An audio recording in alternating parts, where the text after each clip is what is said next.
बच्चों, कक्षा 10वीं में आप सभी का स्वागत है। सामाजिक विज्ञान विषय के अंतर्गत मैं आपको आज भूमि संसाधन के विषय में आपको पढ़ाऊंगा, समझाऊंगा। पहले मैं आप सभी जानते हो कि पहले अध्याय के अंतर्गत हम संसाधन और उसके विकास के बारे में अध्ययन किए थे। आज दूसरे अध्याय के अंतर्गत हम भूमि संसाधन के बारे में पढ़ेंगे, समझेंगे। हमारे प्राकृतिक संसाधनों में भूमि संसाधन सबसे महत्वपूर्ण है। इसका हम कृषि, पशुपालन, उत्खनन, उद्योग, यातायात, बसाहट आदि के लिए उपयोग करते हैं।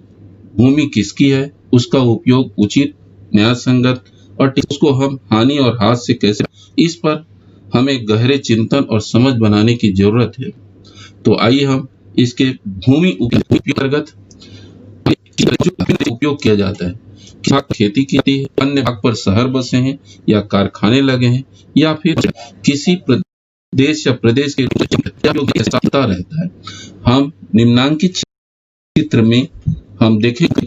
पहले चित्र में 1950-51 में भारत की भूमि का उपयोग की जानकारी दी है। दूसरे पिक्चर में कुल भूमि का जो है सन 2010-11 में कुल भूमि का उपयोग की जानकारी दी गई। यदि आप इसका तुलनात्मक आप अध्ययन करोगे तो आपको जानकारी होगा कि 1950-51 में कृषि भूमि 42% थी, जो 10-11 में 46%। इसी प्रकार अकृषि भूमि 4% थी, जो 10-11 में 9% हो गई। प्रति भूमि 10% 1950-51 में था, जो घट करके 10-11 में 8% हो गई। ये इस प्रकार से स्नातक हम अध्ययन करेंगे तो हमको भूमि की संपूर्ण उपयोग की जो एक वृत्ताकार चित्र के माध्यम से शॉर्ट में, संक्षिप्त में इसे आसानी से समझ सकेंगे। फिर भी हम आगे इसका पूर्ण अध्ययन करने के लिए क्रमशः भूमि उपयोग के संबंध में जानकारी प्राप्त करेंगे। इसमें हम देखेंगे भारत की कुल भूमि 32.8 लाख वर्ग किलोमीटर है। यानी भारत के परिप्रेक्ष्य में यदि हम अध्ययन करें तो भारत की कुल भूमि 32.8 लाख मीटर है। इसमें कुल भूमि का विभिन्न प्रतिशतों के आधार पर हम भूमि उपयोग के बारे में अध्ययन करें। इसमें सबसे पहले हम वन भूमि का अध्ययन करते हैं। वन भूमि भारत की कुल भूमि का 23% है। इस भूमि में वनस्पतियों की प्रचुरता वाले क्षेत्र सम्मिलित है, जिसे हम वन कहते हैं। इस वन का उपयोग हम लकड़ी, कंदमूल, जंगली फल फूल, औषधियां, पशुचारण आदि इत्यादि में करते हैं। भारत में विगत 60 वर्षों में वन भूमि 14% से बढ़ करके 23% हुआ है, जो है 1950-51 में जो है 42% था, वो 46% हुआ है। वन भूमि में यह वृद्धि 1977-71 तक इसकी हुई है।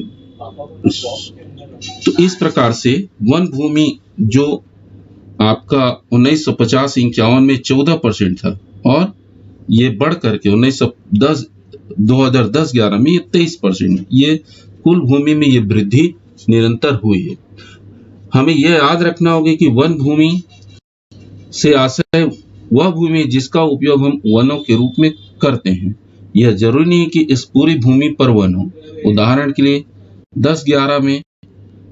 2010 में देश में के केवल 19.05% भूभाग पर जो है वनों से ढके थे, जबकि वन भूमि 23% थी। जिस भूमि पर वन नहीं है, सरकार के द्वारा वहां पर वनारोपण कराया जाता है। वनों से हमें लकड़ी आदि तो मिलती है, मगर इनका महत्व इसके उत्पादन से अधिक है। वनों की एक विशेषता है कि वायुमंडल से कार्बन डाइऑक्साइड का अवशोषण कर ऑक्सीजन का उत्सर्जन करते हैं। इससे वायुमंडल में कार्बन डाइऑक्साइड की मात्रा स्थिर रहती है एवं ऑक्सीजन का नवीकरण होता है। ऑक्सीजन मानव एवं जंतुओं के श्वसन के लिए आवश्यक है, जबकि कार्बन डाइऑक्साइड में सहायक है। इस प्रकार वन हमारे लिए बहुत ही महत्वपूर्ण है। किसी भी कुल क्षेत्रफल का हम पर्यावरणीय संतुलन की दृष्टि से देखें तो देश में कम से कम 33% भूभागों में होना चाहिए, जिससे उस क्षेत्र विशेष का, संपूर्ण देश का पर्यावरण संतुलन ठीक ठाक रहेगा।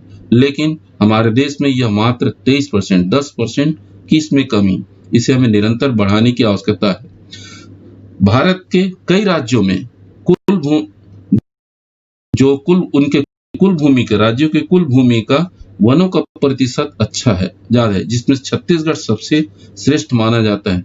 यहाँ छत्तीसगढ़ की कुल भूमि का 41.75% पर वन आवरण है, जबकि उत्तर प्रदेश में केवल यह 5.7%।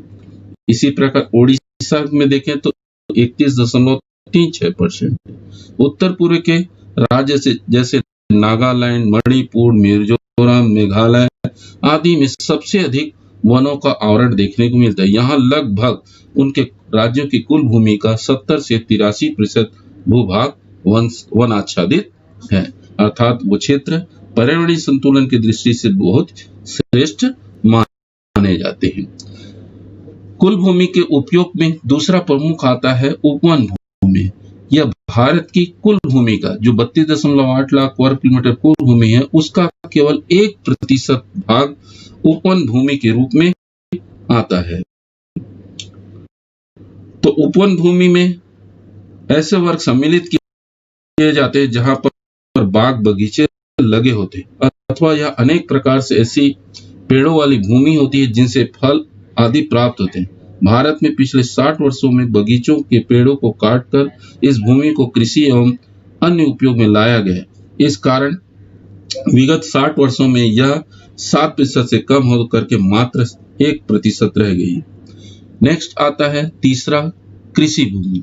भारत की कुल भूमि का कृषि भूमि वर्तमान परिप्रेक्ष्य में देखें तो यह 46% है, जबकि यह 1950-51 में मात्र 42% थी। तो समय की आवश्यकता के अनुरूप यह निरंतर बढ़ते गया है। सिंचाई के, लेकिन भारत के केवल 38.7% कृषि सिंचित है और उसी पर एक से अधिक फसल ली जाती है। तो इस तरीके से हम देखें तो कृषि भूमि हमारे देश के विशाल भाग पर ये बड़ी मात्रा में है, जिस पर खेती की जाती है, जहां से हमारे अधिकांश लोगों को रोजगार उपलब्ध होता है और देश के समस्त वर्ग के लोगों को अनाज की प्राप्ति होती है। इसके बाद नेक्स्ट आता है चौथा है कृषि भूमि, अकृषि भूमि। इसके अंतर्गत वे सारी जमीनें आती हैं जिस पर खेती नहीं की जा सकती तथा जिसे गैर कृषि उपयोग में लिया जाता है, जैसे हिमाच्छादित पर्वत, रेत के टीले, मकान, दुकान, उद्योग, सड़क, रेल मार्ग, बाजार, खेल का मैदान, तालाब, नदियां, बांध इत्यादि। विगत वर्षों में औद्योगिकीकरण, नगरीकरण में यातायात में वृद्धि के कारण से अकृषि भूमि का तेजी से विस्तार हुआ है और राष्ट्रीय भूमि के उपयोग में 1950 और 2010 के बीच में इसका अनुपात देखें तो 4% से 9% हो गया। आज अकृषि कार्यों में जैसे औद्योगिकरण, नगरीकरण इत्यादि में कृषि भूमि को अधिग्रहण करने की मांग लगातार की जा रही है। किस तरह की कृषि को इस प्रकार बदला जाए और किसानों को इसके लिए उचित मुआवजा कितना मिले, इस पर आज गहन विवाद चल रहा है। अगर उपजाऊ बहुफसली भूमि पर उद्योग लगे तो अनाज उत्पादन और देश की खाद्य सुरक्षा पर इसका विपरीत प्रभाव पड़ेगा। अतः केवल हम उपजाऊ जमीन को इस तरह के काम में लिया जाना उचित है। नेक्स्ट आता है परती भूमि, ये आपका पांचवा है। भारत की कुल भूमि 32.8 लाख वर्ग किलोमीटर का केवल 8% भूभाग जो है परती भूमि के रूप में इसे माना गया है। अक्सर किसान कमजोर जमीन को परती पर छोड़ देते हैं ताकि जमीन की उर्वरता पुनः स्थापित हो सके। परती भूमि भी के दो भाग हो सकते हैं, वर्तमान परती भूमि और पुरानी परती। वर्तमान परती भूमि जो केवल 1 वर्ष के लिए परती है। भूमि को 1 वर्ष के लिए परती छोड़ने पर उसमें ह्यूमस की मात्रा में वृद्धि होती है, जिससे उसकी उर्वरता बढ़ जाती है।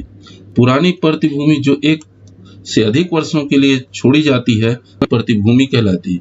इस पर कृषि के विस्तार नहीं होने से यह बंजर में परिवर्तित हो जाता है। भारत में आज लगभग यह जमीन प्रतिभूमि कुल का 8% है। नेक्स्ट आता है बंजर भूमि। भारत की कुल भूमि का जो है 10% भाग जो है बंजर भूमि के रूप में है। इसमें दो प्रकार की भूमि सम्मिलित होती है, जिसमें कृषि की संभावना अत्यंत कम है, जैसे बंजर पहाड़ी भूभाग खड्ड इत्यादि। दूसरे जिसमें भू संरक्षण की विधियों से उनसे वानिकी एवं कृषि योग्य बनाया जा सकता है। इनमें कुछ ऐसी भूमि भी है जिसमें पहले कृषि की जाती थी, किंतु अब वो बंजर हो गई। जनसंख्या के कारण भरण पोषण के लिए इसका विकास किया जा सकता है। बंजर भूमि का गैर कृषि कार्यों में उपयोग वन विभाग द्वारा अधिगृहित किए जाने एवं उन्नत तकनीक से कृषि के रूप में परिवर्तित किए जाने के कारण विगत 60 वर्षों में यह भूमि 21% से घट करके 10% हो गई है। अर्थात इसका कई बंजर भूमि निरंतर कम हो रहे हैं और यह ज्यादा उचित भी है, अच्छी भी है। नेक्स्ट आता है चराई भूमि। इसके अंतर्गत वह भूमि सम्मिलित की जाती है जो स्थायी चारागाह क्षेत्र तथा किसी भी प्रकार की चराई भूमि होती है। यह भूमि सार्वजनिक उपयोग के लिए या पशुओं को चराया जाता है एवं जलावन के लिए लकड़ी भी प्राप्त होती है। भारत में 1950 51 से 1970-71 में इसमें वृद्धि हुई, किंतु विगत 40 वर्षों में इसमें कमी आ रही। इस भूमि के कम होने का प्रतिकूल असर सबसे गरीब परिवारों पर पड़ता है, जिनके लिए पशुपालन एवं कृषि जीविकोपार्जन का एकमात्र साधन है। चराई भूमि के कम होने का एक प्रमुख कारण अतिक्रमण कर दूसरे कार्यों में उपयोग करना भी है। तो इस तरीके से ये भूमि के कुल विभिन्न उपयोग हैं। भूमि के निरंतर ऐसे उपयोग जो 32.8 लाख वर्ग किलोमीटर के विभिन्न रूपों में उपयोग किया जाता है। तो इसमें सबसे पहले हमने अकृषि भूमि के अंतर्गत अध्ययन किया था कि वर्तमान समय में सरकारों के द्वारा और निरंतर बढ़ती जनसंख्या के कारण से भूमि की मांग निरंतर बढ़ती जा रही है, खदानों के लिए, औद्योगिकीकरण के लिए और विभिन्न कार्यों के लिए। तो सरकार विभिन्न भूमि की मांग को उसको अधिग्रहित करके उसका उपयोग करती है। तो भूमि अधिग्रहण करने के लिए सरकार ने 2013 में एक अधिनियम पारित किया है, जिसको भू अधिग्रहण अधिनियम कहते हैं। इस अधिनियम में भूमि अधिग्रहण के साथ साथ पुनर्वास एवं पुनर्स्थापना का भी प्रावधान है। निजी कंपनियों अथवा सार्वजनिक निजी भागीदारियों के इस्तेमाल हेतु भूमि के अधिग्रहण के मामले में 80% विस्थापित व्यक्तियों की सहमति अपेक्षित है। विस्थापित या अधिग्रहण द्वारा प्रभावित परिवारों के संबंध में भूस्वामियों के साथ साथ वे सभी होंगे जो उस जमीन से अपनी आजीविका पाते थे, जैसे मजदूर, बटाईदार, चरवाहे, आदिवासी आदि। केवल अति विशेष परिस्थितियों में ही बहुफसली व सिंचित कृषि भूमि का गैर कृषि उपयोग के लिए अधिग्रहित किया जा सकेगा। अधिग्रहण से पूर्व उस जमीन के उपयोग के परिवर्तन का सामाजिक व पर्यावरणीय प्रभाव का अध्ययन किया जाएगा। भूस्वामियों व अन्य को उचित मात्रा में मुआवजा दिया जाएगा। जिस काम के लिए भूमि का अधिग्रहण किया गया है उससे अलग काम भूमि पर नहीं किया जा सकता है, और 5 वर्ष से अधिक समय में उस भूमि का उपयोग नहीं होता है तो उसे पुराने भूस्वामियों को लौटा दिया जाए।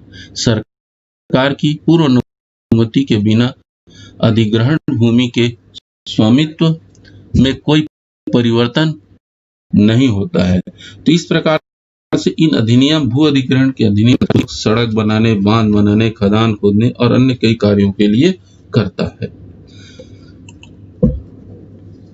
अब भूमि उपयोग में सबसे पहले जो महत्वपूर्ण है वह है आपका कृषि भूमि। यह हम सबके लिए अति महत्वपूर्ण होता है, जिससे पूरे देश को, विश्व को अनाज की प्राप्ति होती है, भोजन की प्राप्ति होती है। और ये कृषि भूमि के अंतर्गत सबसे पहले महत्वपूर्ण आता है यह आपका मृदा संसाधन। मृदा जिसको कहते हैं भू। जब हम भू संसाधन की बात करते हैं तो हम प्रमुख रूप से मिट्टी या मृदा की बात कर रहे होते हैं। यह भू संसाधन का सबसे महत्वपूर्ण अंश है। सामान्य अर्थों में पृथ्वी के धरातल की ऊपरी परत या मिट्टी जिस पर वनस्पति उगती है मृदा कहलाती है। मृदा चट्टानों के विघटन से बनती है और इसमें जलवायु, वनस्पति आदि की प्रमुख भूमिका है। चट्टानें गर्मी, सर्दी और पानी से प्रभावित होकर टूटती फूटती या घिसती है, जिससे बारीक कण अलग हो जाते हैं। इसमें वनस्पति व जानवरों के अवशेष मिल जाते हैं और लंबे समय के बाद ये मृदा में परिवर्तित हो जाते हैं। मृदा से वनस्पतियां पोषण प्राप्त करती हैं और वन्य जीव व जानवर वनस्पतियों से प्रत्यक्ष या अप्रत्यक्ष रूप से अपना भोजन प्राप्त कर।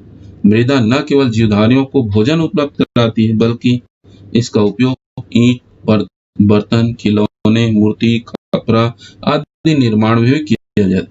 ग्रामीण भारत में मकानों की दीवारों एवं फर्श की लिपाई पुताई मिट्टी से ही किया जाता है। अगर आप कभी भी मकान के नींव या कुएं खोदते हुए आप देखोगे तो पाओगे कि मिट्टी जमीन पर कई परतों में बिछी हुई होती है। मृदा की इन क्षैतिज परतों को मृदा परिच्छेदिका कहा जाता है। मृदा की परतों को मुख्यतः 3 भागों में विभाजित किया जाता है, जिसमें सबसे पहला आता है जैविक परत। ये आपका OA श्रेणी है। दूसरा है खनिज परत और तीसरा है आपका आधारित परत। इस चित्र के माध्यम से सामने आपकी स्क्रीन पर जो चित्र दिखाई दे रहा है वो मृदा परिच्छेदिका का चित्र है। इसमें आपको स्पष्ट रूप से वो नजर आएगा। इसमें सबसे पहले हम जैविक परत के बारे में पढ़ेंगे। यह सबसे ऊपरी परत है जिसमें OA सम्मिलित है। O परत में पेड़ पौधे एवं जंतुओं के अपघटित अंश मिला होता है जिसे ह्यूमस भी कहते हैं। इसके नीचे A परत होती है जो खनिज परत होती है, किंतु यह O परत से अधिक प्रभावित होता है, जिस कारण इसमें जैविक पदार्थों की अधिकता होती है। जैविक परत की मोटाई भिन्न भिन्न होती है। नदी घाटी के निचले भागों में इसकी मोटाई सर्वाधिक होती है। जैविक परत पर कृषि कार्य होता है, वनस्पतियां उगती है। इस कारण यह परत बहुत महत्वपूर्ण है, किंतु अपरदन का प्रभाव सबसे पहले इसी परत पर पड़ता है। फसलों के लिए कीटनाशकों का प्रयोग या कचरों का निस्तारण सभी इसी परत को प्रभावित करते हैं। दूसरा है आपका मृदा परिच्छेदिका के अंतर्गत खनिज परत। यह बीच की परत होती है जिसमें B परत सम्मिलित होती है। यह खनिज परत होती है जिसमें जीवांश की मात्रा बहुत कम पाई जाती है।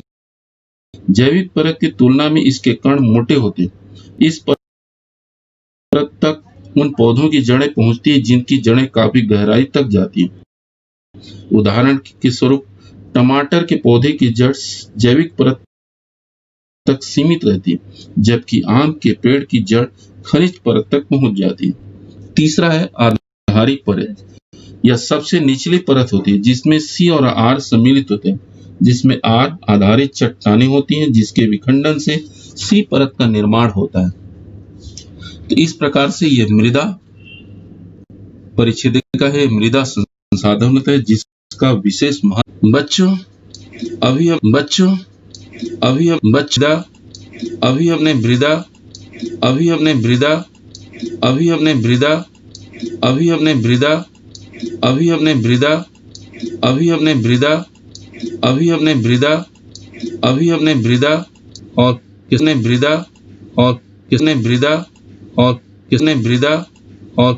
मृदा और के संबंध में संपूर्ण जानकारी प्राप्त की। संबंध में कुल भू प्राप्त के संबंध में जानकारी प्राप्त की। भारत में मृदा का वितरण निम्नलिखित प्रकार से है। निम्नांकित जो चित्र है आपकी स्क्रीन में जो दिखाई दे रहा है, उस चित्र के माध्यम से हम भारत में कुल मृदा का वितरण, कौन कौन से प्रकार की मृदा है, उसके संबंध में जानकारी प्राप्त करेंगे कि भारत के किन किन क्षेत्रों में किस प्रकार की मृदा पाई जाती है। अपने देश में मुख्य रूप से 6 तरह की मृदा का फैलाव, 6 प्रमुख है। जाव है, इसमें प्रमुख है जलोढ़ मृदा, इसमें नदियों जलोढ़ मृदा जो नदियों के मैदानों में बिछी हुई है। यह अत्यंत उर्वर मृदा है और खेती के लिए सबसे उपयुक्त है। तो आप जो बिंदु बिंदु वाली मानचित्र में नजर आ रहे भूभाग, वो संपूर्ण क्षेत्र जलोढ़ मृदा कहलाते हैं। इन मृदा छत्तीसगढ़ की अधिकांश भूमि पर लाल और पीली मिट्टी पाई जाती है। इन मृदाओं का लाल रंग रवेदार आग्नेय और रूपांतरित चट्टानों में लौह धातु के प्रसार के कारण इनका पीला रंग इनमें जल संयोजन के कारण होता है। भारत के पश्चिमी प्रांतों में काली भारत के पाई जाती है, जो कि कपास, गेहूं आदि की खेती के लिए उपयुक्त होती है। काली मृदा बहुत महीन कणों से बनी, इसका नमी धार बहुत अधिक होती, भार की क्षमता बहुत अधिक होती।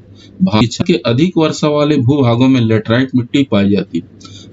लेटराइट मृदा उच्च तापमान और अत्यधिक वर्षा वाले क्षेत्रों में विकसित होती, भारी वर्षित होती। उर्वर तत्व बह जाता है, इस मृदा में, जिसके कारण इस पर खाद की अत्यधिक आवश्यकता होती है। थार मरुस्थल में शुष्क मृदा और हिमालय शुष्कवर्ती मृदा और पर्वतीय वन मृदा पाई जाती और पर्वतीय वन में पिक्चर के माध्यम से, तो इस पिक्चर के माध्यम से जो मृदाएं भारत में विभिन्न प्रकार की मृदाएं, तो वन पिक्चर में देखोगे तो वन मृदा पर्वतीय मृदा के अंतर्गत जो काला काला जो क्षेत्र के अंतर्गत रहा है वह वन मृदा है। और जलोढ़ मृदा जो बिंदु में हमको नजर आ रहा है वह भूभाग है। और उसके भूभाग है पश्चिमी भूभाग के देखे तो आड़ी आड़ी लाइनें खींची गई हैं एकदम। वो क्षेत्र जो है आपका क्षेत्र जली मृदा है, जबकि बिंदी बिंदी के रूप में तिरछी दाईं तरफ के रूप में दी गई है वो आपका वो मृदा है। लेटराइट मृदा हल्के जो कलर के है, हल्का काला धब्बे और एकदम खाला भूभाग वो शुष्क मृदा है। तो भारत में मृदा का वितरण है पाया जाता है। करेंगे चूंकि मृदाएं हम सबके लिए बहुत महत्वपूर्ण होती हैं और इन मृदा पर वर्षा का सूर्य के प्रकाश का और अन्य कई प्रकार के प्रमाण इस पर पड़ता है। इसके कारण से मृदा की ऊपरी पर जो परत है, हम प्रमुख रूप से कहते हैं वह आपका जैविक परत, जिस पर जो हमिक परत है उसकी ऊपरी परत पर इसका विपरीत प्रभाव पड़ता है। मृदा का ऊपरी हिस्सा विभिन्न कई कारणों से जाता है। हमें भूमि अपने पूर्वजों से विरासत में मिली और इसे सही हालत में आने वाली पीढ़ी मानव अपने क्रियाकलापों के माध्यम से भूमि को संवर्धित कर सकता है। किसी भूमि की गुणवत्ता को हम किस तरह से आंक सकते हद तक जीव जंतुओं को टिकने में मदद करती है और कितने मदद कर सकती है गुणवत्ता का आकलन कर सकते हैं। यह क्षमता धरती के अलग अलग होती, मरुस्थल और सदाबहार होती। क्षेत्र में भूमि की यह क्षमता एक जैसी लेकिन जब किसी क्षेत्र की कम होने लगती है तो हम उसे भूमि का निम्नीकरण, बाढ़ के कारण किसी खेत पर रेत बीत जाए और वह कृषि या उसे निम्नीकृत भूमि कहेंगे। उस जमीन पर पौधे व उस जमीन पर पौधे व उस जमीन पर पौधे मनुष्य अन्य जीव जंतु व मनुष्य को आएगा। तो मानवीय प्रमुख कारक होते हैं, कई प्रमुख कारक होते हैं, आपका निम्नीकरण के कई प्रमुख कारण हैं, जिसमें के कई पहले आता है मानव की क्रियाकलाप के कारण ही भूमि का निम्नीकरण अत्यधिक हो रहा है। मानव विभिन्न प्रकार के भूमि के निम्नीकरण में अक्सर सूखे या डब प्रदेशों के चलाकर खेती की जाती है, तो वहां की महीन मिट्टी हवा के साथ उड़ जाती है, यह पानी के साथ बह जाती है और केवल मोटे कण और कंकड़ रह जाते हैं। ऐसी भूमि में कोई घास या फसल नहीं हो सकती। दूसरा है ज्यादा सिंचाई या अत्यधिक सिंचाई। आपने राजस्थान नहर का उदाहरण पढ़ा होगा। रेगिस्तानी प्रदेश में नहर सिंचाई करने से नीचे के लवण पदार्थ पानी के ऊपर उठकर मिट्टी की सतह पर जम जाते नहीं उग पाते। यह भूमि निम्नीकरण का पंजाब, हरियाणा, पश्चिमी उत्तर प्रदेश जैसे राज्यों में अधिक सिंचाई भूमि दलदल बन रहा है। मिट्टी का लवणीकरण हो रहा है। अत्यधिक चराई। गुजरात, राजस्थान, मध्य प्रदेश और महाराष्ट्र सूखे इलाकों में अत्यधिक चराई के भूमि निम्नीकरण का मुख्य कारण है। भूमि की क्षमता से अत्यधिक पशुओं की क्षमता अत्यधिक पशु घास का आवरण से न केवल घास का बल्कि ऊपरी परत की मिट्टी भी हवा में है। चौथा है ओपन कास्ट खदानों में भूमि नीचे बड़े गड्ढे खोदकर खनिज निकाला जमीन किसी उपयोग के लायक नहीं रह जाए। के अंतर्गत आप उदाहरण के अंतर्गत देख सकते हो खदान में भूमि की ऊपरी परत को हटाएं, कोयले ऊपरी निकाला जा रहा है और वो निकाला उसे छोड़ देते हैं। तो इस तरीके से झारखंड, मध्य प्रदेश, उड़ीसा आदि विभिन्न राज्यों में खनन का जो कार्य किया जाता है वो के कारण से भूमि निम्नीकरण हो रही है। चौथा है और नेक्स्ट आपका क्या है? औद्योगिकी हो। सीमेंट उद्योग चूना पत्थर को उद्योग में बर्तन उद्योग प्रयोग से अधिक मात्रा में वायुमंडल में धूल घुल जाती है। इससे भूमि की ऊपरी परत जो है इसकी परत भूमि पर जम जाती है, तो विपरीत प्रभाव पड़ता है। इसके बाद आता है आपका ये भी तीव्र वर्षा, ये भी वनीकरण के प्रभाव। किसी क्षेत्र विशेष में बहुत ज्यादा जैसे इस साल आया विभिन्न है ना। इसके कारण से मृदा की ऊपरी परत बह करके अन्य क्षेत्र में विशेष का भूमि की उर्वरता तेज वायु भूमि निम्नीकरण जब कभी भी आंधी या तूफान आदि आता है कि कणों को उठा करके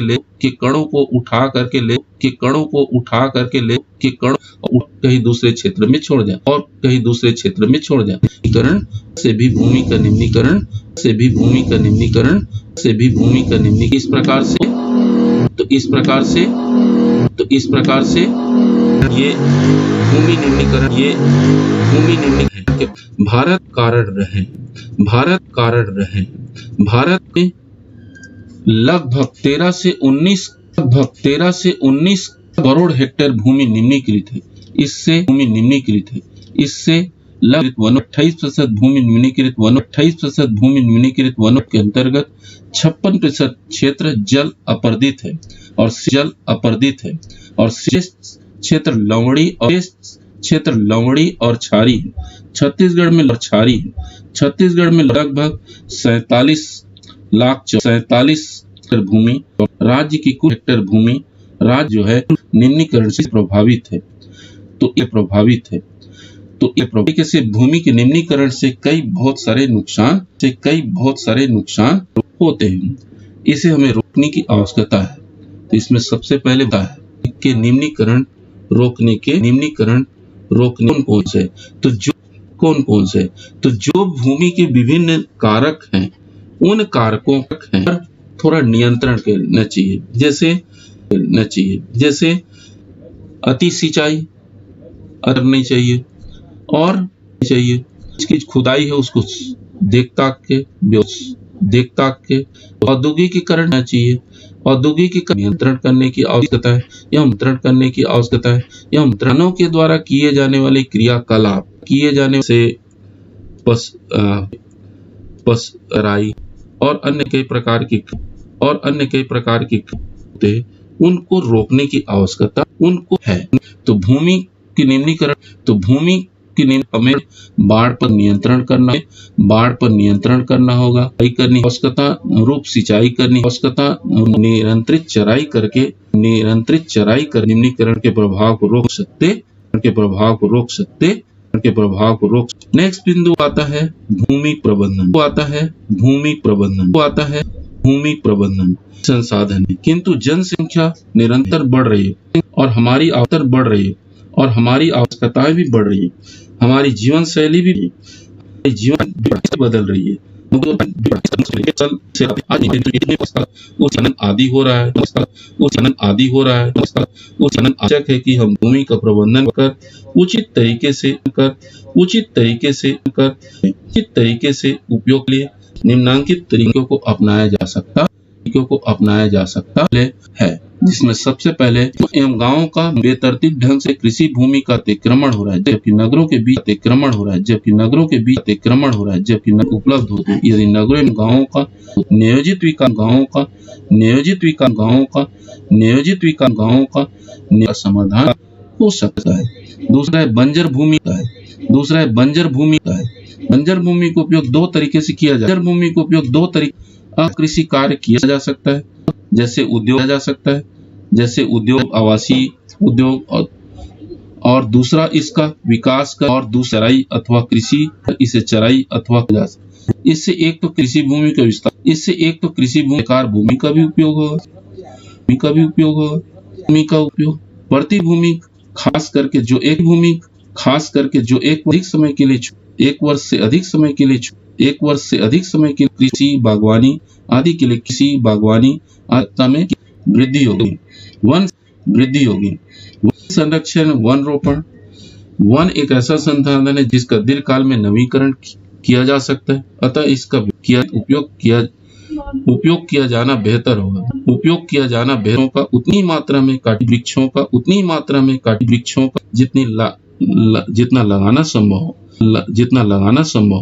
20% भूभाग पर वन है। पर्यावरणीय संतुलन के लिए इसमें विस्तार है। अपरदन या कटाव, कचरा जमाव, रासायनिक कटाव एवं कीटनाशक के उपयोग इत्यादि के कारणों से जिसे मृदा के उत्पादक हो रहा है, इसी भूमि में कमी होती है। मृदा क्षरण की रोकथाम कर इसके उत्पादक की रोकथाम की जा सकती है। घर के आसपास की भूमि को, गांव या मोहल्ले में घरों के आसपास काफी खाली जमीन पड़ी होती है। इस भूमि लगाए जा सकते हैं। लोग घर के आसपास की भूमि का उपयोग प्रकार के उत्पादक इस प्रकार भूमि का अगर हम ठीक ढंग से प्रबंधन करें